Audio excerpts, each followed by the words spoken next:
I'm Shiva. I'm Sandy. And this is Our Relaxing Hobby.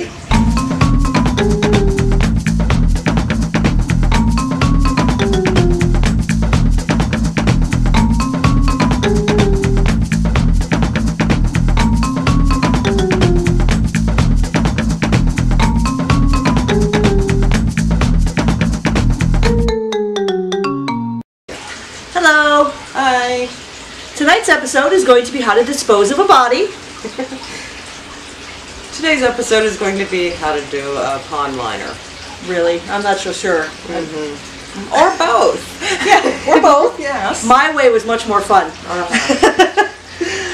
Okay, well, today we're going to be talking about one of the easier ways that people do ponds and water gardens, and that's by using the pre-cut pond liners, which are basically big old sheets of like plastic-like material, PVC, or there's a couple other different materials that they use to make these things. You want to buy a good one because, you know, if you get a leak in it, the cheaper ones tear pretty easy. Yeah, they come in different varieties of thickness, and you really want to go for the thickest one that you can afford.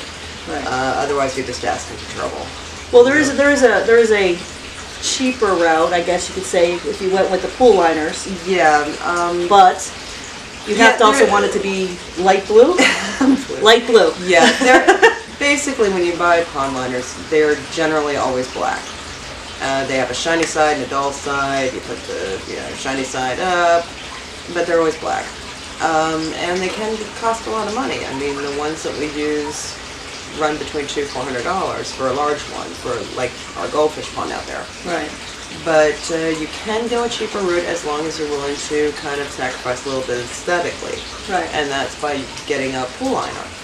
You can usually get like those cheap temporary. Not super cheap, but like IKEA or the IKEA, the Walmart pools that cost a couple $100. Yeah. You can buy just the liners on pool supply places, Amazon places like that. You are going to end up with like glue and bubbles and Right. Yeah. It's not aesthetically pleasing, but it is a cheap way to go. And you also have to make sure that when you do the pool liners, you don't dig too big of a hole, Shiva. Shiva dug a hole. Okay. Big hole. To be fair, if you're planning on putting any type of fish in your ponds, you're going to want to have a pond that's at least 4 feet deep. And the reason for this is because most of your predators can't go after your fish if the fish can dive, more than 4 feet. So, general rule of thumb, outdoor ponds, 4 feet deep. Apparently, I got a little ambitious. Shiva went about 5.5 feet. I couldn't climb out of the hole. Yeah, yeah. It was really enough to dispose of a body. And you do have to put under the liners, you do have to put padding. Right. Well, let's talk about the process. Okay. So the first thing you're going to want to do is plan out your pond. Where you're going to determine where you're going to put it, how big it's going to be. How big it's going to be, you're going to have to keep in mind. Width and length as well as depth. But you're going to also, when you're picking out your spot, keep in mind your surroundings. Like ours is by trees, so we had to deal with tree roots. That was horrible. So we worked the pond bottom out to incorporate where the tree roots are, because we couldn't dig through these big ass tree roots. So we, had the deep end and the shallow end, which isn't uncommon. Right. You basically treat it like you would a swimming pool.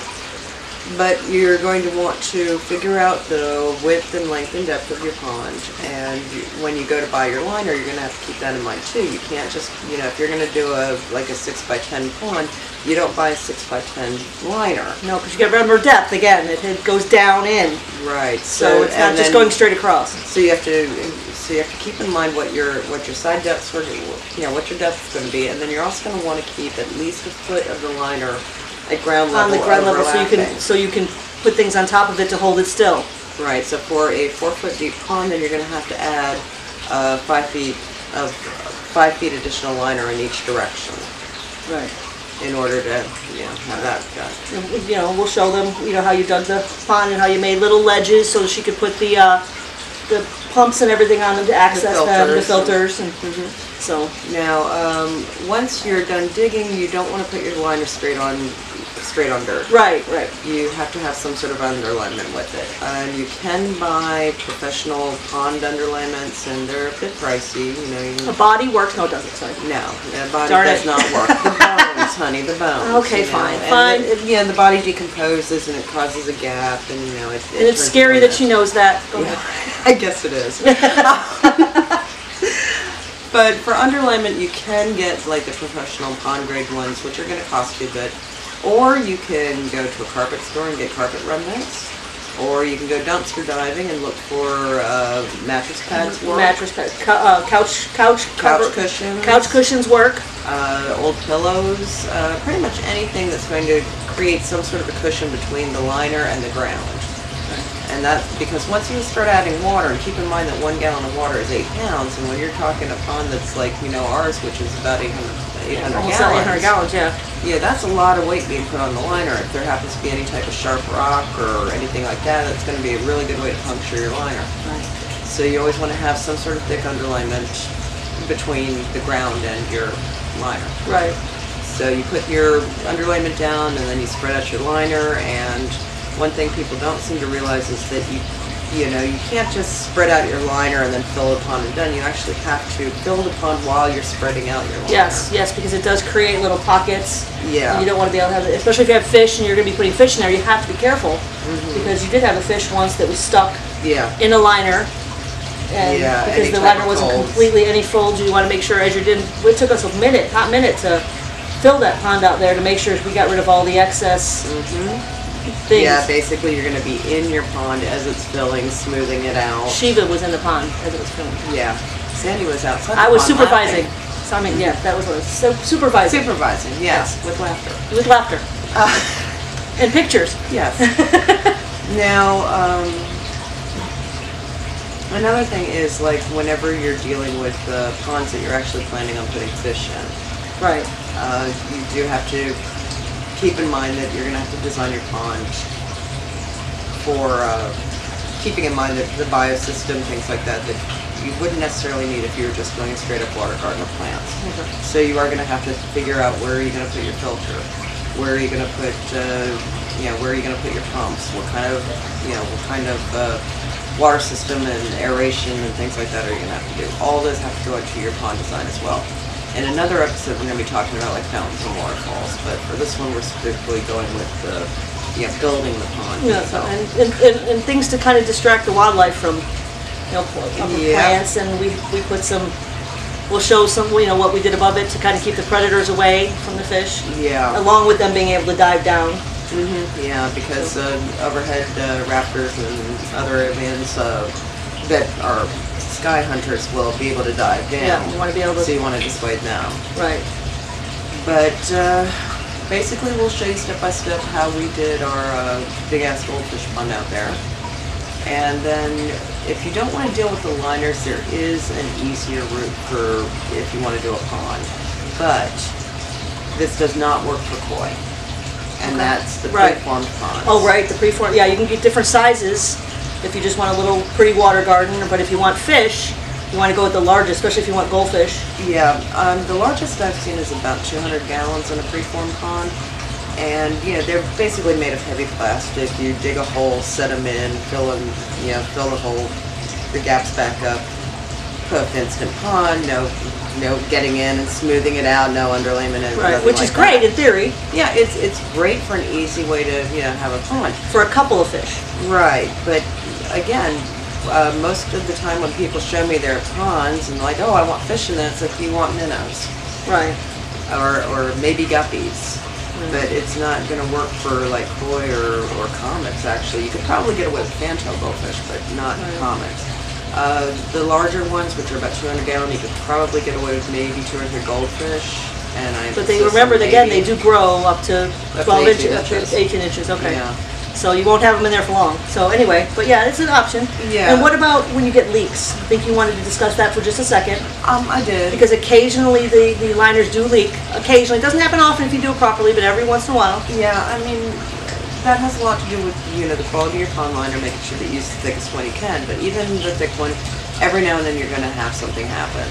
Here in Florida, we get hurricanes, so you have something go flying into your pond at 90 miles an hour. It might puncture it. So you tried two different things. Right. Well, you tried one. What they what they tell you to use is tape. pond tape. This is actually flex tape, but it's basically a waterproof tape. That's what they tell you to use.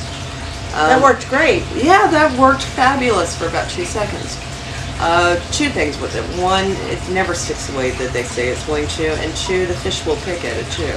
But keep in mind when you're fixing the pond, you have to lower the water, just so you know. Yeah. In case you weren't aware. Yeah, I mean, they say, oh yeah, you can stick it in underwater. Yeah, that works. It doesn't. Right. So, and the other problem with it is when you're dealing with a black pond liner, you can't always tell where the leak is. Exactly. Right. That's always been a big problem, is if you have a small tear in your liner, trying to find it, good luck. Okay. So I got smart, and here's where I give a company a free plug here. Flexia.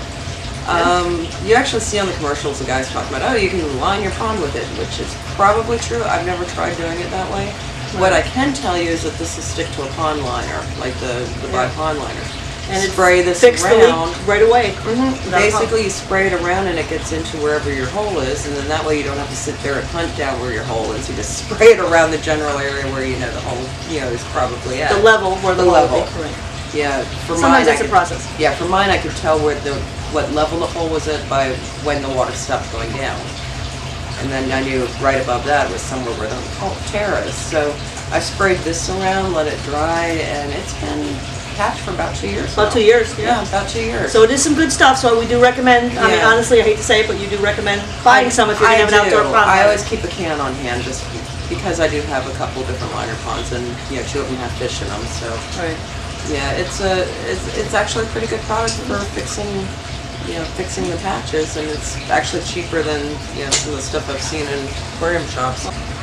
Okay, now there is a poor man's version to doing a preform pond, because the preform ponds can get expensive. I mean, I think the cheapest ones I've seen, the smaller ones, run about $100, and the larger ones are going to cost you anywhere from $400, $500, $600 depending on the size. There's a poor man's version of this, and it does. But again, this doesn't require, you don't put fish in this. Well, you can. Not big fish. Not big fish though. Minnows, stuff like that. The poor man's version of this is to get a hard shell kiddie pond, not an inflatable. Fine. I still think the inflatable would be fun. Pretty cute. Yeah, fun is a patching it every 5 seconds. Lasts for about 5 minutes. Yeah. You can get the hard shell kiddie pools. I mean, I've seen them in 3 feet to 6 feet, to 6 feet, 8 feet. Some of them. Yeah.